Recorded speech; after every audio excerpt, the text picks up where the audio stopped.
사사기 16장 1절에서 14절까지 우리 한 목소리로 함께 봉독합니다. 삼손이 가사에 가서 거기서 한 기생을 보고 그에게로 들어갔더니 가사 사람들에게 삼손이 왔다고 알려주매 그들이 곧 그를 애워싸고 밤새도록 성문에 매복하고 밤새도록 조용히 하며 이르기를 새벽이 되거든 그를 죽이라 하였더라. 삼손이 밤중까지 누워 있다가 그 밤중에 일어나 성 문짝들과 두 문설주와 문빗장을 빼어 가지고 그것을 모두 어깨에 메고 헤브론 앞산 꼭대기로 가니라. 이후에 삼손이 소렛 골짜기에 들릴라라 하는 이름하는 여인을 사랑하매 블레셋 사람의 방백들이 그 여인에게로 올라가서 그에게 이르되 삼손을 깨워서 무엇으로 말미암아 그 큰 힘이 생기는지 그리고 우리가 어떻게 하면 능히 그를 결박하여 굴복하게 할 수 있는지 알아보라. 그리하면 우리가 각각 은 1,100개씩을 내게 주리라 하니 들릴라가 삼손에게 말하되 청하건대 당신의 큰 힘이 무엇으로 말미암아 생기며 어떻게 하면 능히 당신을 결박하여 굴복하게 할 수 있는지 내게 말하라 하니 삼손이 그에게 이르되 만일 마르지 아니한 새 활줄 7으로 나를 결박하면 내가 약해져서 다른 사람들과 같으리라. 블레셋 사람의 방백들이 마르지 아니한 새 활줄 7을 여인에게로 가져오매 그가 그것으로 삼손을 결박하고 이미 사람을 방 안에 매복시켰으므로 삼손에게 말하되 삼손이여 블레셋 사람들이 당신에게 들이닥쳤느니라 하니 삼손이 그 줄들을 끊기를 불탄 삼시를 끊음같이 하였고 그의 힘의 근원은 알아내지 못하니라. 들릴라가 삼손에게 이르되 보라 당신이 나를 희롱하여 내게 거짓말을 하였도다. 청하건대 무엇으로 당신을 결박할 수 있는지 이제는 내게 말하라 하니 삼손이 그에게 이르되 만일 쓰지 아니한 새 밧줄들로 나를 결박하면 내가 약해져서 다른 사람과 같으리라 하니라. 들릴라가 새 밧줄들을 가져다가 그것들로 그를 결박하고 그에게 이르되 삼손이여 블레셋 사람이 당신에게 들이닥쳤느니라 하니 삼손이 팔 위에 줄 끊기를 실을 끊음같이 하였고 그때에도 사람이 방 안에 매복하였더라. 들릴라가 삼손에게 이르되 당신이 이때까지 나를 희롱하여 내게 거짓말을 하였도다. 내가 무엇으로 당신을 결박할 수 있을는지 내게 말하라 하니 삼손이 그에게 이르되 그대가 만일 나의 머리털 7가닥을 배틀의 날실에 섞어 짜면 되리라 하는지라. 들릴라가 바디로 그 머리털을 단단히 짜고 그에게 이르되 삼손이여 블레셋 사람들이 당신에게 들이닥쳤느니라 하니 삼손이 잠을 깨어 배틀의 바디와 날실을 다 빼내니라. 아멘. 할렐루야. 하나님의 은혜가 오늘 새벽에 하루의 첫 시간을 주 앞에 드리는 우리 믿음의 가족들에게 함께 하시기를 예수님의 이름으로 축원합니다. 오늘은 삼손의 여러 가지 몇 번의 실패에 대한 그런 내용을 담고 있습니다. 삼손은 에나꼬레에서 이 물 한 모금의 은혜를 정말 감격스럽게 경험을 합니다. 그런데 그의 일상은 그 에나꼬레가 부르짖음의 샘물, 그 은혜의 샘물이 이어지지 못하고 이내 또 타락을 하게 되어지죠. 그래서 오늘 1절에 보면은 삼손이 가사에 가서 거기서 한 기생을 보고 그에게로 들어갔더니 이렇게 시작을 합니다. 삼손이 가사에 가서, 이 가사는 블레셋의 최남단 도시입니다. 왜 가사에 갔을까? 가사는 그의 집이 있는 이 소라라는 지역에서 60km 정도 떨어진 곳이죠. 이 삼손은 가사에서 한 기생집에 들어갑니다. 그의 일상이 은혜에서 얼마나 멀리 떨어져 있는가, 또 얼마나 그가 방탕하게 살아가고 있는가 볼 수 있는 이제 그러한 대목이 되어지죠. 타락한 일상에서 하나님의 은혜를 발견할 수 없는 것은 당연한 겁니다. 하나님께서 주신 은사는 여전히 근데 그에게 있었습니다. 3절에 보면은 삼손이 밤중까지 누워 있다가 그 밤중에 일어나 성 문짝들과 두 문설주와 문빗장을 빼어 가지고 그것을 모두 어깨에 메고 헤브론 앞산 꼭대기로 가니라 이렇게 말씀을 합니다. 이 블레셋 사람이 그를 잡으려고 성문에 잠복을 합니다. 삼손은 성 문짝 그리고 두 문설주 문빗장을 빼어 가지고 거기를 지나갔다는 것이죠. 그냥 성문을 아예 통째로 그냥 뜯어버린 겁니다. 그것을 모두 어깨에 메고 헤브론 앞산 꼭대기로 가니라라고 말씀을 합니다. 60km의 거리를 무거운 문짝을 들고, 그것도 성문짝을 드는 것이고, 기둥을 들고 문설주를 들고 그러고 간 것이죠. 가사의 군대가 쫓아갔을 겁니다. 그것도 가사는 해안 지역이고 헤브론은 산지입니다. 오르막길을 올라간 것이죠. 이 그만큼 삼손의 힘이 상상을 초월할 정도로 대단하였다는 것을 이제 의미를 합니다. 이 삼손의 힘은 참 대단하였지만은 그러나 일상에서 하나님의 은혜를 깨닫는 데 실패하고 있는 또 삼손의 모습도 발견하게 되는 거죠. 그는 교만했습니다. 그에게는 힘이 있었기 때문이죠. 여전히 싸우면 이길 수 있었기 때문입니다.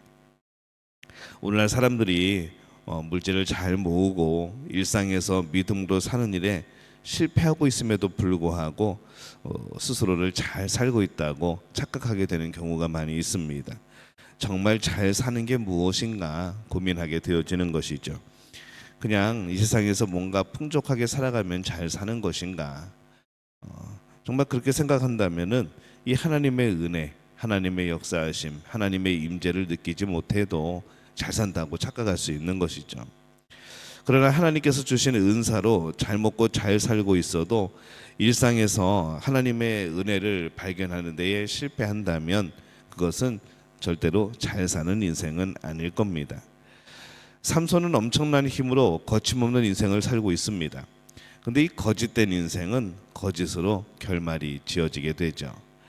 4절에 보면은 이후에 삼손이 이 소래골짜기에 들릴라라 하는 이름하는 여인을 사랑하매 이렇게 되어 있습니다.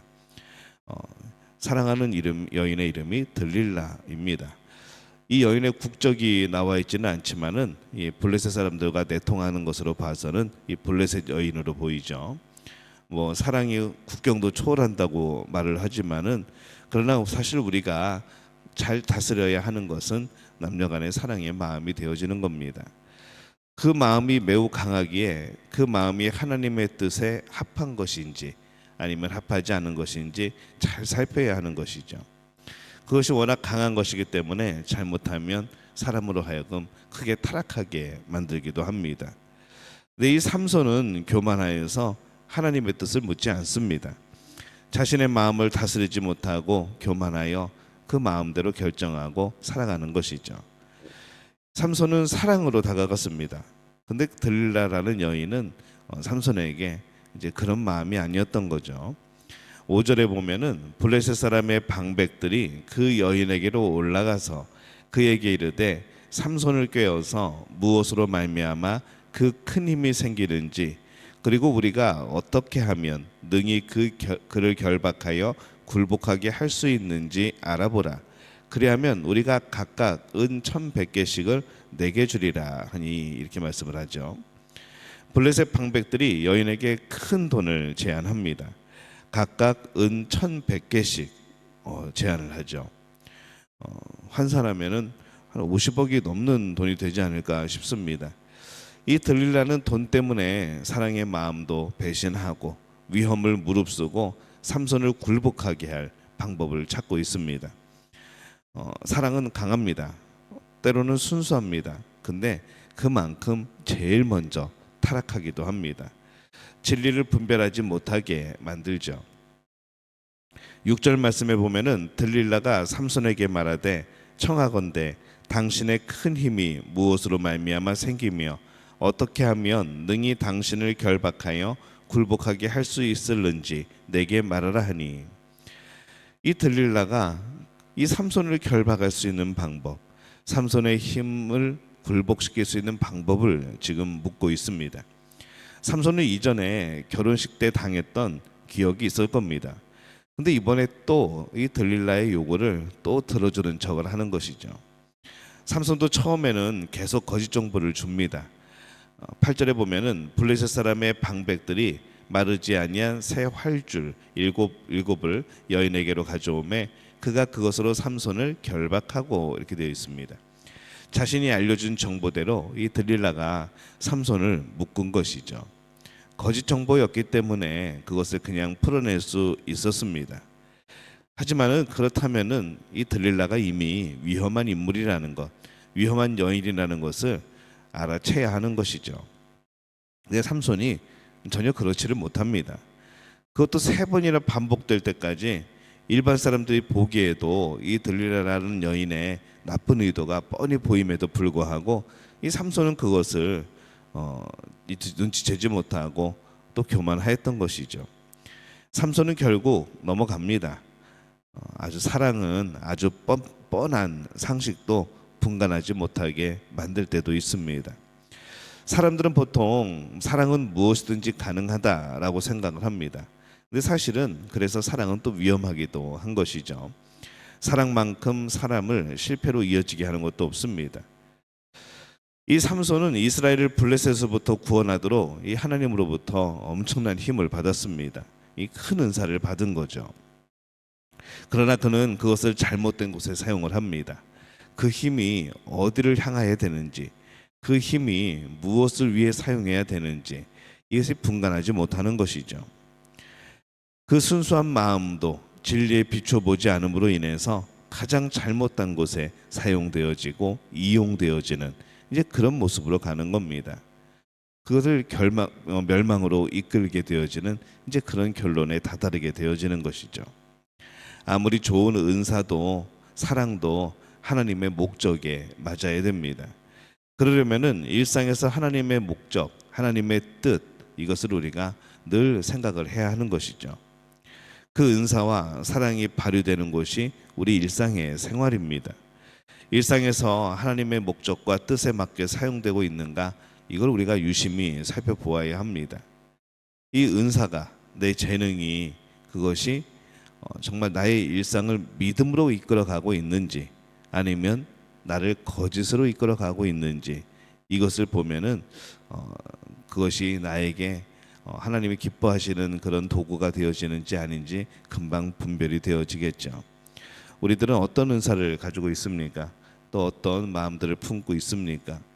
그 마음들과 그 은사들이 종종 나의 믿음을 굳건하게 하는 그런 방향으로 사용되어지고 있는지 아니면은 거짓으로 이끌고 있는지 누군가를 세우는 일에 그 은사들이 사용되고 있는지 아니면 누군가를 무너뜨리는 일에 그 은사가 사용되고 있는지 돌아보는 우리 모두가 되어지시기를 바랍니다.